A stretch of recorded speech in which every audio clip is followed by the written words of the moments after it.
राजेंद्र सिंह जी, राव राजेंद्र सिंह। सभापति महोदय, मैं आपका ध्यान उस विषय के प्रति आकर्षित करना चाहता हूं। ये पूरा संसार अपनी व्यवस्था के आधार पर अपनी अपनी संस्कृति को पल्लवित करने के लिए अपने अपने उदाहरण पेश करता है। मेरा वक्तव्य राजसमंद से आदरणीय सदस्य के उस वक्तव्य से ताल्लुक रखता है जो राजस्थान की प्रभुत्ता और राजस्थान की संस्कृति के वो योद्धा जो पराक्रम के पर्यायी हो गए हैं, उनके प्रति जिस कथन का, जिस शब्दों का इस्तेमाल किया गया है और जिस प्रकार से उसका चरित्र हनन किया गया है, मैं पुरजोर शब्दों से इस सदन को सदन का आश्वासन चाहता हूं। राजेंद्र सिंह, मैं सभापति महोदय आपका संरक्षण चाहते हुए सदन से ही आश्वासन चाहता हूं और प्रतिपक्ष से ये पूछना चाहता हूं कि क्या वो इस प्रकार के कथन के साथ खड़ा है या उनका निंदा करता है। और मैं सदन से ये निवेदन भी करना चाहता हूं। वर्षा गायकवाड़ जी, वर्षा गायकवाड़,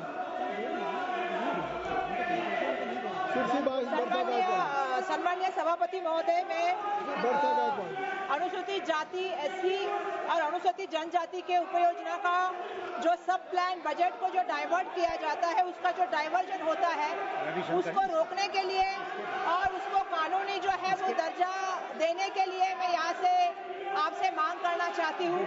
सम्मानीय सभापति महोदय, मुझे आपसे कहना है कि भारतीय संविधान ने जो है वो अनुसूचित जाति और अनुसूचित जनजातियों के लिए प्रावधान किया है और उनको सुरक्षित किया है कि उनके लिए जो जनगणना है उसके अनुसार जो है उसको सब जो है वो फंड मिलना चाहिए और जो है उनके लिए जो है वो सब प्लान बनना चाहिए। दुर्भाग्यवश मैंने ऐसा देखा है सम्मानीय अध्यक्ष महोदय कि जो ये सब प्लान होता है जो अनुसूचित जाति और जनजाति के लिए बना होता है, वो मैंने सरकार में देखा है कि वो डाइवर्जन किया जाता है। कभी जल संधारण के लिए किया जाता है, कभी रास्ते के लिए किया जाता है।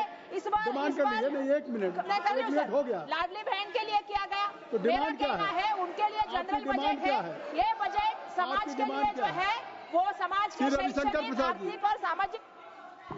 माननीय सदस्य ने जो विषय उठाया है, मैं पूरी सहमति करता हूं। राणा सांगा भारत की विरासत है। उनका त्याग, उनका बलिदान हम सबों को गर्व देता है। वो हमारे देश की प्रेरणा है और उनके बारे में इतनी हल्की बात की गई, ये बहुत हम भत्सना करते हैं।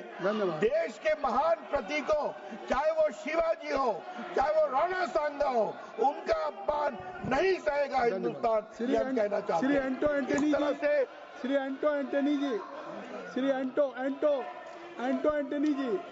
Thank you, Chairman.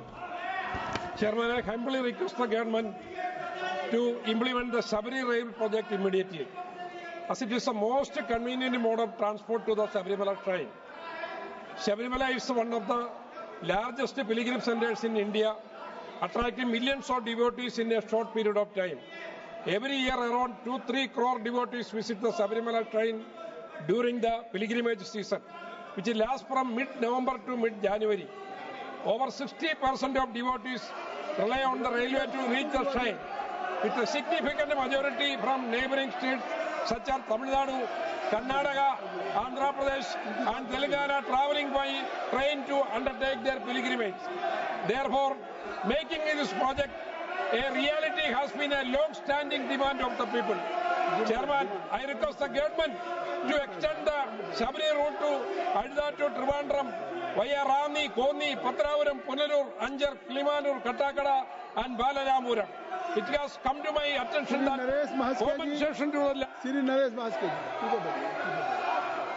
Bhaskar ji, सदन चलाना है उनको बुलाना।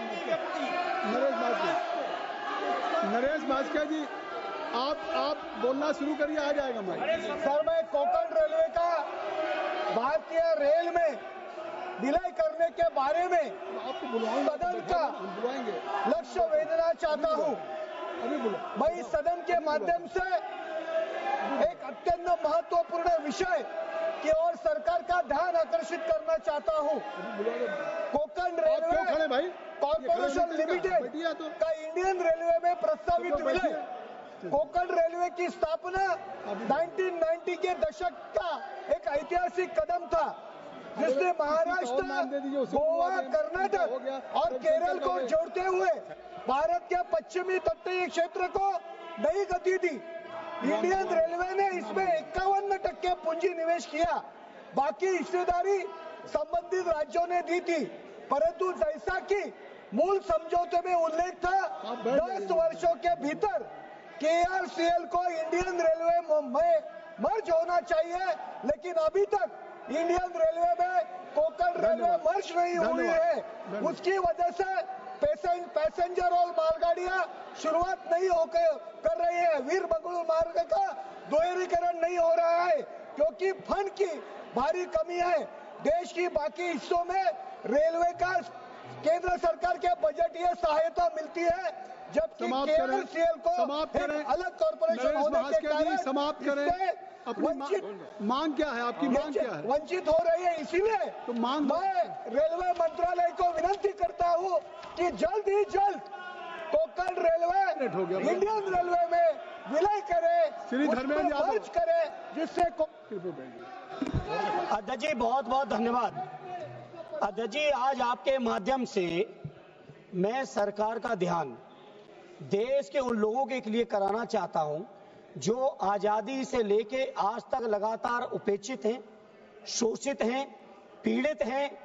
इसी सदन के अंदर पिछले 17वीं लोकसभा में सरेआम एक हमारे मुसलमान सांसद का सरेआम अपमान किया गया, इसी सदन के अंदर किया, कोई कार्रवाई नहीं हुई। अध्यक्ष जी, आज अध्यक्ष जी, आप अध्यक्ष जी, मैं इस मौके पर कहना चाहता हूँ, समाजवादी पार्टी के, अरे बात सुनिए, एक मिनट बैठ जाए, राणा सांगा जी निश्चित तौर पर देश के योद्धा थे, समाजवादी होते हैं। एक मिनट बैठ जाइए, एक मिनट बैठ जाइए, आप धर्मेंद्र जी बैठ जाइए। नहीं, मैं एक मिनट सुन ले, मेरी बात सुन, मैं आपको इजाजत दूंगा, मैं आपको इजाजत दूंगा। मेरी बात सुने, मेरी बात सुनिए, मेरी बात सुन लें, मैं आपको इजाजत दूंगा। आप बताइए, 0 आवर में लोक महत्व का विषय हो, तात्कालिक हो, अविलंबनीय हो, देयर आर 3 पैरामीटर। आप 17वीं लोकसभा की बात करेंगे, 17वीं लोकसभा की बात कैसे होगी? नहीं, सदन ऐसे नहीं चलेगा, सदन ऐसे नहीं चलेगा, सदन ऐसे नहीं चलेगा। आपका कोई विषय हो, क्या बात करें? आप कैसे खड़े हो गए? आप ऐसे खड़े हो गए? नहीं, ऐसे थोड़ी खड़े हो, नहीं, ऐसे थोड़ी, नहीं ऐसे नहीं, आप सदन में तात्कालिक अवलंबनी लोक महत्व का विषय उठाएं, ऐसे नहीं उठता है। आप इनको हमने अनुमति दी, आपको तो अनुमति दिया नहीं, ऐसा नहीं सदन होता। नहीं, आप बैठे। सभा की कार्रवाई 2 बजे तक के लिए स्थगित की जाती है।